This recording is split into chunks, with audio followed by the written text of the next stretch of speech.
célébrant la passion de notre Seigneur Jésus-Christ, cet immense mystère d'amour qui changea le cours de l'histoire humaine, nous vivons un moment fort, un moment charnière, gravé au cœur de notre foi. L'évêque Saint Jean Chrysostome au IVe siècle, commentant la liturgie de ce jour, affirmait, je le cite, « Aujourd'hui, notre Seigneur Jésus-Christ est en croix et nous sommes en fête, afin que vous sachiez que la croix est une fête et une célébration spirituelle. » Fin de la citation. Cet immense mystère de Dieu qui se donne humblement par la passion de son Fils Jésus-Christ que nous contemplons cet après-midi en ce vendredi saint vient éclairer d'un jour nouveau des questions essentielles que tôt ou tard toute personne humaine en quête de sens se pose ou devrait se poser. Celle du sens de la vie, du sens de la souffrance, du sens de la mort, du sens de l'amour. Le mystère de la passion de Jésus-Christ ne nous donne pas de réponse simpliste, ni facile, encore moins toute préparée, pour saisir tous les pourquoi que nous nous posons au cours d'une vie.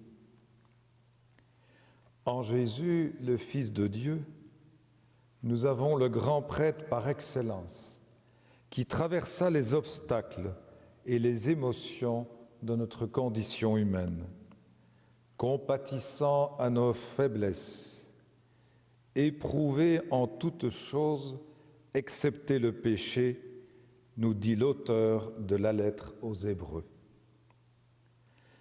Incarné, Jésus a partagé notre vie humaine quotidienne, traversant des épreuves et donnant sa vie pour nous par amour. C'étaient nos souffrances qu'il portait, nos douleurs dont il était chargé, rapporte Isaïe.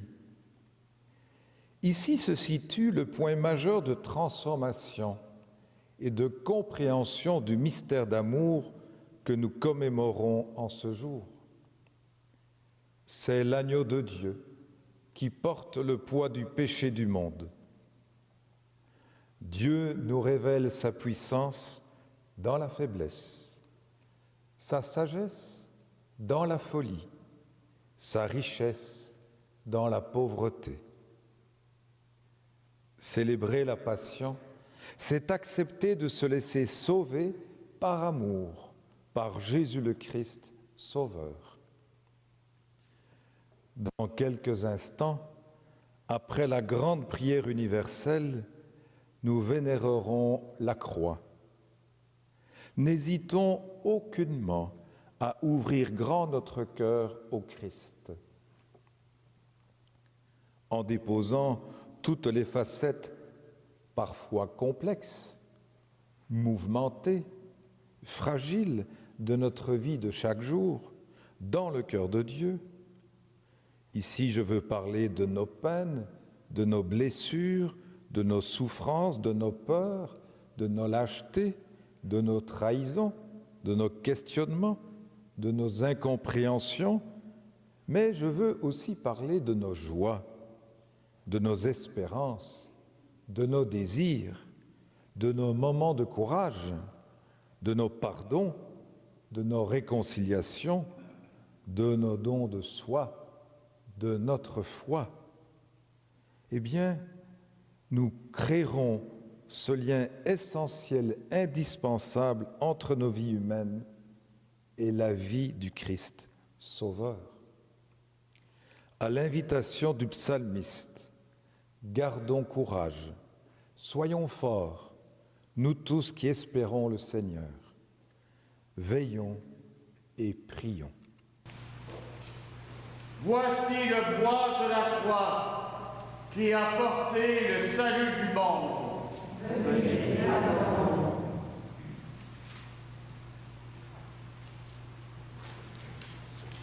Voici le bois de la croix qui a porté le salut du monde.